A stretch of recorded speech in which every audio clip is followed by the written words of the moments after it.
in some parts of this country, there has been, or there is an ongoing real estate, I believe, recession occurring.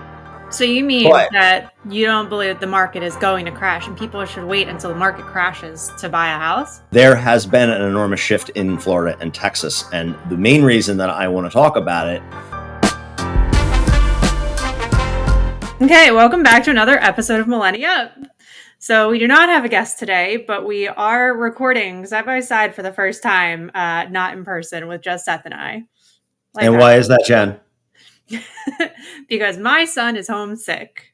That's and fine. Running around like a ninja. So He's reality sick. of working from home. So That's right. But welcome back. So today, we're going to go over a topic that is very near and dear to Seth. And he has been very excited to be talking about this and how he feels very passionately about how the real estate market has gone in Florida and Texas. So why do we care about this when we live in Pennsylvania? And we've been very open about the fact that we live in Pennsylvania and everything is different. So why is it important that we're talking about what's happening in Florida and Texas? Seth. I'm glad you asked that, Jen. Let me tell you exactly why. Yes. So basically, there are a lot of economists who believe that Florida and Texas could potentially be an indicator of what the market will do across the country. So I don't necessarily agree with that sentiment, but there's also a lot of people from Pennsylvania. There's a lot of wealth here, although Pennsylvania is not really known for having a lot of wealthy areas, but they do between Pittsburgh and Philadelphia. There's a lot of people who move there. Or have moved there. I know a handful of my clients who have relocated there. But it's top of the news. People talk about Florida and Texas all the time. It's where a lot of people during COVID moved for various reasons, whether it was for weather or it was for taxes or for jobs. But there has been an enormous shift in Florida and Texas. And the main reason that I want to talk about it is just because it highlights the difference between markets across the country. So you have 330 million people in this country across 52 metropolitan markets. There's 145 million housing units in this country. And it is completely unrealistic for people to assume that the market is the same across the entire country.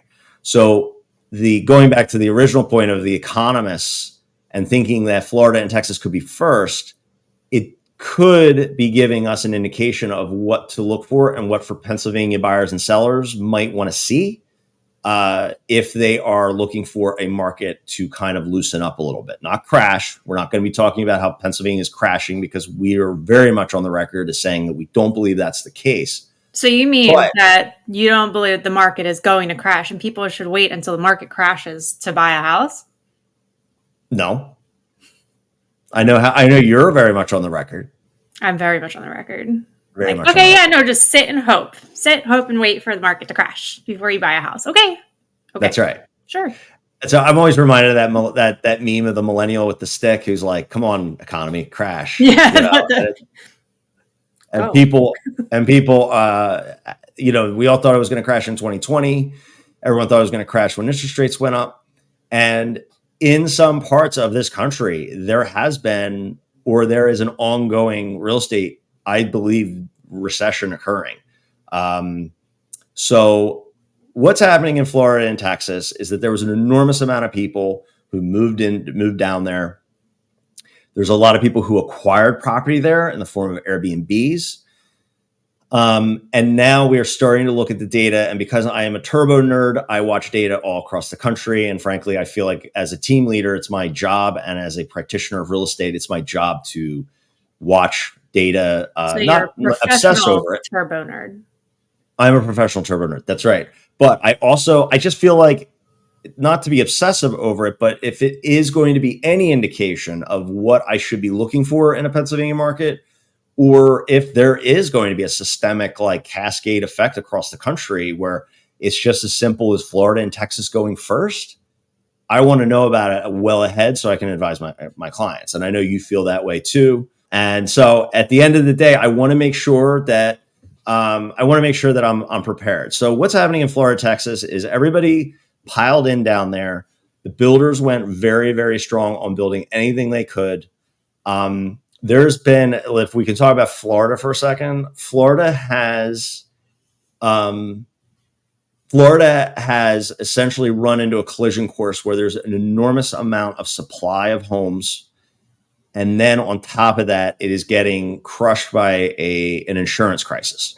So there is, I won't go through all the mechanics. You can research this. It's very well documented. But basically, insurance carriers that you see during football games are pulling out. You've got State Farm, Farmers, Allstate, Nationwide, all the big carriers that you would know by name have largely pulled out of Florida because it is too risky. And all insurance is based on risk.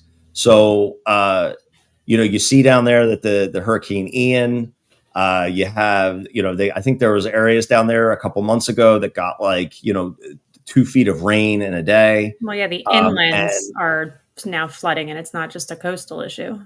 It's definitely not a coastal issue. In fact, it's the coast is more, the coast gets the big storms, but people don't realize when there's big storms, obviously Ian was like I shouldn't say once in a lifetime event. It wasn't, but it's like a decade event for Florida now.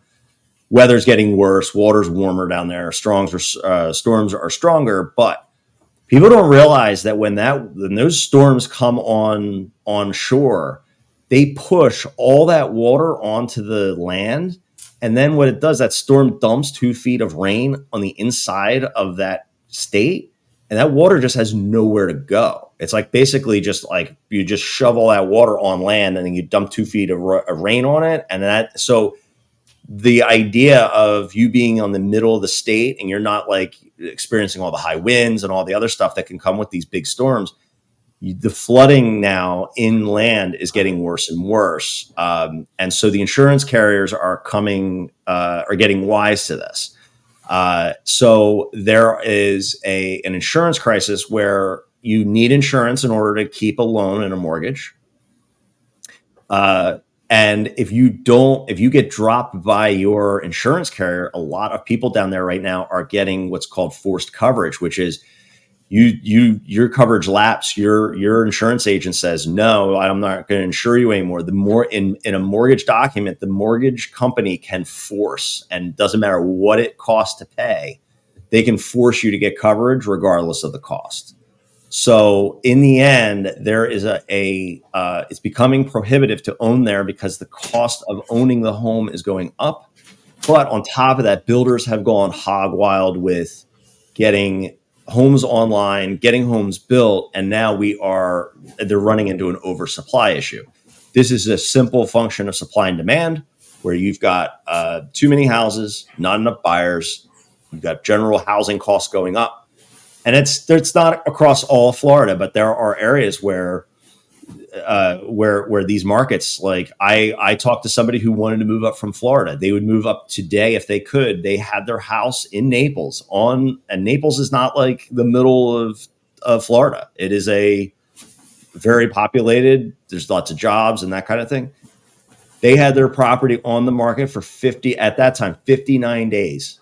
They had 2 showings. One of the showings was a mistake. They booked the wrong thing. So they really only had 1 showing in 60 days. And I think people listening to this podcast who are experiencing the Pennsylvania or the greater New Jersey market would be like, that's nuts. Yeah, we're getting like 2 showings within the first 5 minutes that it's going. We listed. Yeah, exactly. So and then on top of that, so their agent did an analysis. There are 53 homes within 2.5 miles of that listing that are within 10% of the purchase price they're asking for and 10% of the square footage. So that's a fancy way of saying there are 53 homes on the market that are exactly like theirs. And with 1 showing after 59 days, how long do you think it will take to sell that house? Talk about needing to actually hone in your skills as a listing agent and market it and be able to show the value of your home when you have 58 that look exactly like it. That's right. And so but I mean, in fairness, Jen, like there's only so much a realtor and a seller can do to market their house. It is just structurally. And I mean, and not to mention, I was talking to one of the agents that we know down in Naples and talking about like, is this just an overbuild kind of problem that's happening. And he said, I mean, it's a combination because between that and people who own the homes down in Florida, I mean, some people are like, it's residential, they've stayed there. A lot of people, it's their second home, and they don't really have any pain to have to sell it. So not only is usually in a market where there's supply and demand issue, where there's too much supply for the demand, then the prices will start dropping. And that's what everybody hopes will happen once the market starts crashing, correcting, really. But the thing is, he's saying that, like, while there is so much supply and not enough demand, the owners are not actually lowering the price because they don't want to, and they think they can still ride out the high wave of the market. And so these other houses are staying on market selling because they can, and they don't want to lower the prices. That's right. So, I mean, in Florida, historically, it has been largely, second. It's a lot of second homes. Uh, but as boomers pass, kids won't want the condo. They won't want the house down there. They'll try to sell it, liquidate it, that type of thing. Um, the other thing that a lot of people don't talk about in Texas and Florida is the massive, and this is also applicable for Phoenix, in Arizona, like Sedona, Arizona, and in Tennessee. There are towns uh, of like 10,000 people in Tennessee that have like an enormous amount of Airbnbs. And so people ran to real estate that was cheap, and there was an expectation that there was an unlimited supply of people that wanted to travel to these destinations and Airbnb. But as the market tightens up, if people lose jobs, people feel less safe, they're not going to be as well equipped to be able to afford the flight and the Airbnb bookings. And that has gone. Airbnb is generally there's a divergence. So Airbnb listings, new Airbnb listings, is up 23% year over year across the country. So that's a lot of units. A lot of people who bought in 2022, 2023, who are like bringing their, they renovated, brought their property online. So there is a lot of I mean, do homes. you think, is it people who have bought and made it into Airbnb, or people who have already owned and converted to Airbnb? No, there has been so much speculation in the Airbnb space where now some of those people who bought in 21 and 22, they can't cash flow it. They can't get it to work, and they can't afford. And like this whole passive income from Seattle or passive income from New York. And it's like you just buy a house and people book, and there's a management company. Like a lot of the music is stopping in these areas in Tennessee, Phoenix. Like you can imagine, like the Smoky Mountains and Nashville and Phoenix and Sedona and Dallas and Austin. Obviously, Florida is an obvious choice for a lot of people to want to go and Airbnb there. Now people are turning around and selling them because they can't, or the municipalities are changing the rules on what is That's what allowed. I was going to say, is I think that, and this is going to end up being its own topic in and of itself, is talking about short-term rentals, Airbnbs, and all of that. But I think that as Airbnb starts growing, and I think that they're going to start seeing it's starting to take homes out of the market for actual homeowners, and that some people, they'll have to start regulating policies around short-term rentals. I think that's going to end up curbing things and getting people to want to sell them and let go of them. Yeah, so there is the political lever that people can pull on. I watched an interview of a woman. She is blowing the whistle. She's now become known in Florida as blowing the whistle on people who have illegal Airbnbs. And she said that there are anywhere. So she's basically anonymously blowing the whistle on all these landlords. And there's 60 to 70 landlords having to go to these council meetings to defend like their usage of their property when it's not allowed, when these Airbnbs aren't allowed. Mm-hmm. So if, let's say, half of those people lose and they bought a property based on Airbnb numbers and they can't do it anymore, and they got to go to long term, which is generally less money, they're probably going to end up selling that house or trying to liquidate it rather than running it at a loss with a long term rental. And they're not moving into the house because it was never the intention. It was all for this like passive income investment thing. So all of these areas have experienced a huge swell of investment, and it sucks because there's a lot of mom and pops and a lot of families who've been shut out from housing across these areas because there is because there's cash buyers. There's rich people from, from New York and Connecticut and Boston and Philly and all these affluent areas. And that's the thing where people are like, well, we got a cash offer, and it's really just an investor who's buying it just to Airbnb it. So, that's just one piece. I think Florida in particular has a very, very big problem on its hands with insurance. So, a house that I own has about a $2,100 insurance premium on it a year. If I picked up this house and put it in Florida, it would be $13,000. Jeez. So between flooding, my roof age, the wind damage riders, all that good stuff. So people are finding that, that goes into it too. It's like, forget about a municipality telling you can't buy a house, you can't use it for what you bought it for. Imagine also being like, oh yeah, by the way, your insurance is being canceled and you're getting forced coverage from your mortgage, company. And so that raises it even more. So it's really important for people to understand, if you are looking to invest down there, and I want to be fair, there are some great areas of these states. It's not like everything is crumbling, but like Austin is the number one, after Boise, Idaho, the number one correcting market. And it's super important for people to understand why that is. Like, everybody wanted to move to Austin. Like, Elon Musk was going to set up, and Bezos was going to set up Amazon. There's going to be all these jobs, but people don't realize that those jobs aren't there's not a lot of them. 2,500 jobs in Austin, Texas is not a big deal. 25,000, that's a lot of people moving in. Look how big the state is. 2,500 is nothing.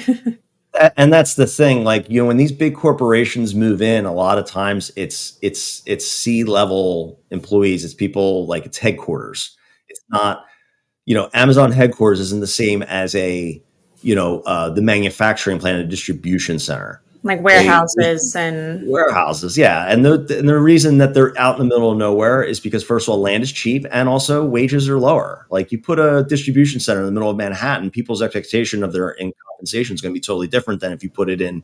Cost of living is way higher there than cost of living is way higher. So when a lot of times when it's like Amazon's moving or Tesla's moving, Oracle's moving, Hewlett Packard is moving, a lot of times it's C-level. It's corporate, it's higher level, white collar jobs. And yeah, there's more income there. There's more jobs moving in, or there's more income and disposable income moving in. But $2,500 into a metropolis, or 2,500 jobs into a metropolis is not something that's going to move the needle. But makes for a damn good Yahoo. Nice to say, because saying that there's going to be new jobs anywhere is going to be like, oh wow, but they're bringing so many jobs. Like, put it on a graph. It makes for a great Yahoo or Google News article headline, and it makes it great for the politicians. They're like, yeah, we attracted, we've got this great area, we attracted this huge corporation. But there have been multiple occasions where they've announced it, and then builders started building because they were, and then the corporation said, no, we're not doing it.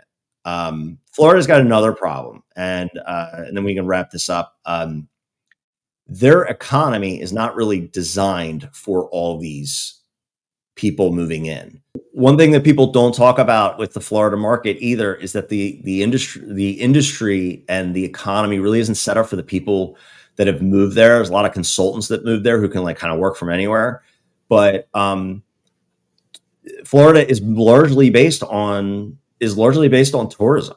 That's you go to California. This is one thing Texas has got. They've got a ton of industry. Texas by itself, if you picked it up and made it its own country, it has the 7th largest economy in the world.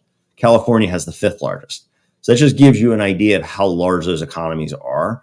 Florida is largely based on hospitality and old people. I hate to say it, but it's geriatric care.